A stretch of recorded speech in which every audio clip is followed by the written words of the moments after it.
You are listening to Brand Me, Alex Merced, with me, Alex Merced. On this show, we'll be talking about the ins and outs of branding and how to empower yourself by defining yourself. We'll talk about the tools, the methods, the strategies, so that way you can take a brand to achieve your goals in your personal life, your professional life, in all of your life.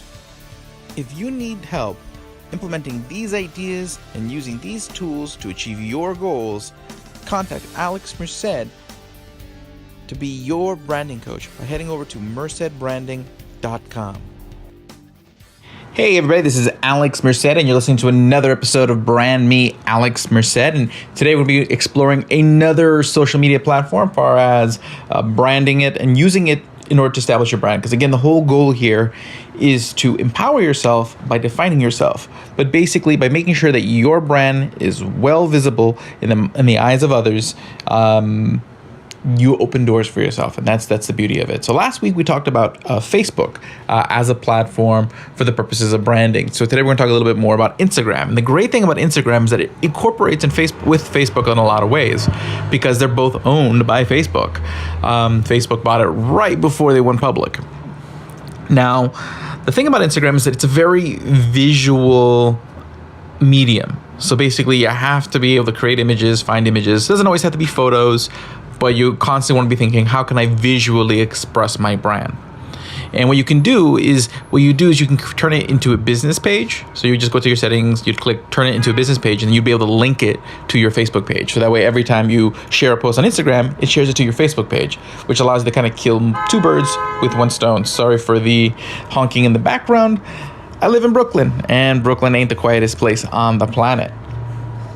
Okay, but continuing on with the story, you turn it into a business page and you link it to your Facebook.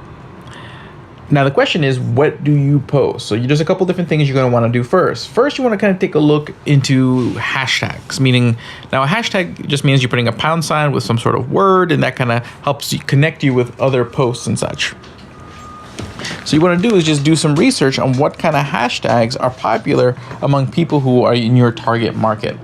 So in that case, in the situation where you're that theoretical physics public speaker, what you're going to do is maybe go look up people who are posting about physics. So maybe you type in the search bar on Instagram, physics, as a starting place, a little bit broad to see what kind of more narrower stuff you can find. And first, see even if people are posting on Instagram about physics, to see if your target market is even on this platform. Because if not, then not a platform you need. So you want to do this research before you go full throttle into promoting yourself on the platform. And then what you do is you try to identify which hashtags tend to have the most posts, the most engagement, so that way you know to include those hashtags in your posts to get more exposure. So in this case, I would look up physics and then see if other people are using other hashtags like theoretical physics, or again, theoretical physics in Texas.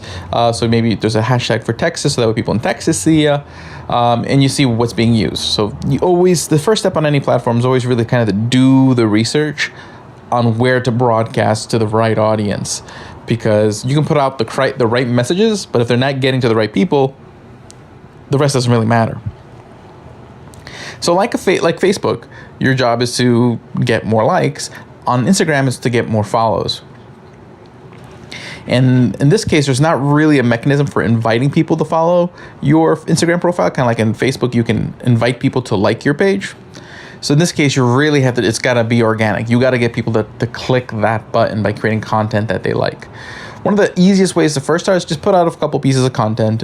Usually what I would do is maybe do a couple photos that are themed with what you're doing. So if we're talking about, again, physics, maybe what you do is you take whatever physics idea you're pointing out and then print out an image that has to do with that idea and take a photo with it, with that photo. So when people are seeing your face and they're seeing that idea, or if you have like some sort of, or even just put a drawing on a piece of paper of an equation or something and take a photo of it and post it on your Instagram page with a little blurb explaining what it is and why it matters. That'll get posted to your Facebook page, because you can do that with Instagram. It also posts to Twitter and Tumblr, other platforms that we'll talk about. And just get a couple pieces on there. once you have a couple pieces of content on there, so that way people who visit your profile page will see it, then go to all those hashtags that you've researched and take a look at the other posts that people are making and comment on them, engage with them. Because what's going to happen is that other people will see your comments within those posts, since they already have a lot of people commenting on them, and they may go check out your page. But again, you want to comment just not like, hey, go look at my page. You want to comment something valuable, and then maybe also mention, hey, I posted this thing that's kind of relevant on my Instagram page. Come check it out. So this way, what happens is that they'll go check it out and maybe follow your page.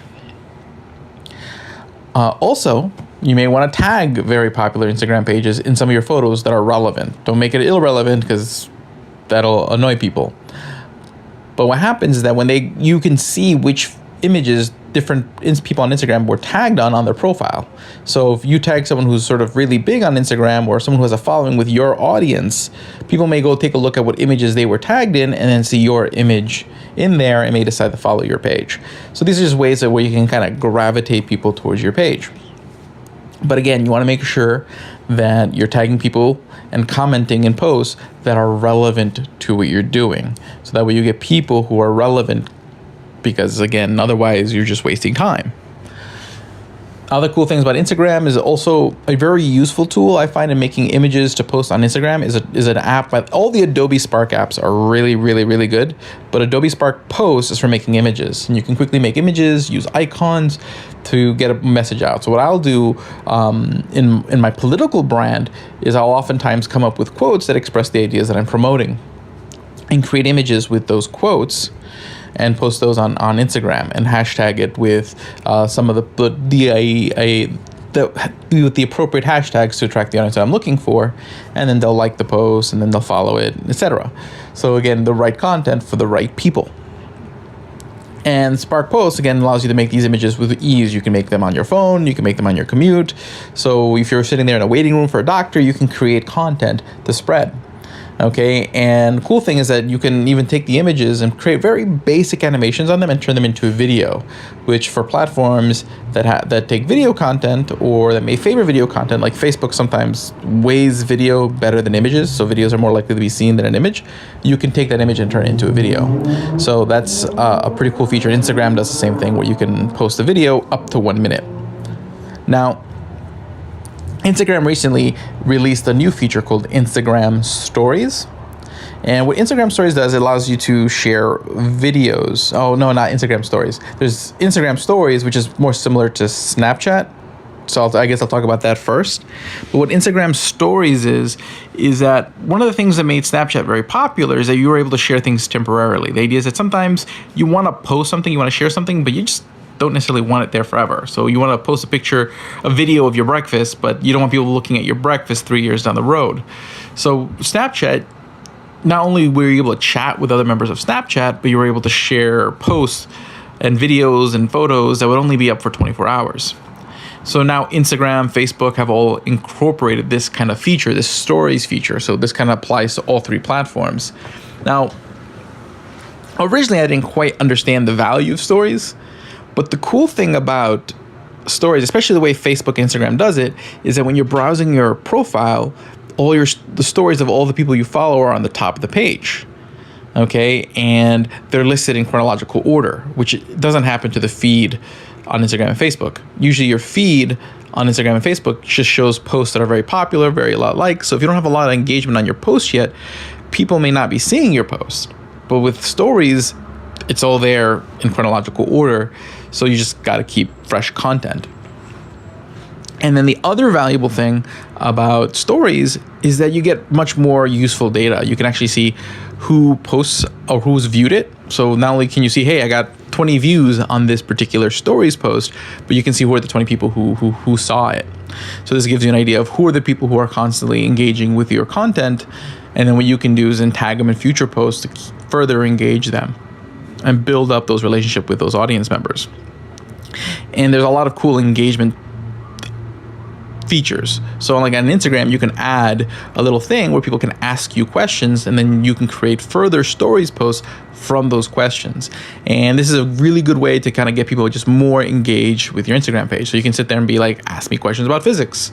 And then people will ask questions, you put your answers, it becomes another post. You can take a photo of it and put it on your Instagram page as a post.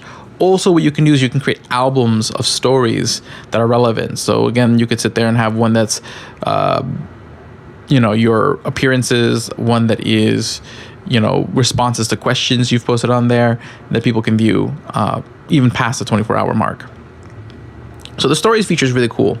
So again, you have basically three features. You have your normal Instagram feed where you can post photos and videos of up to a minute.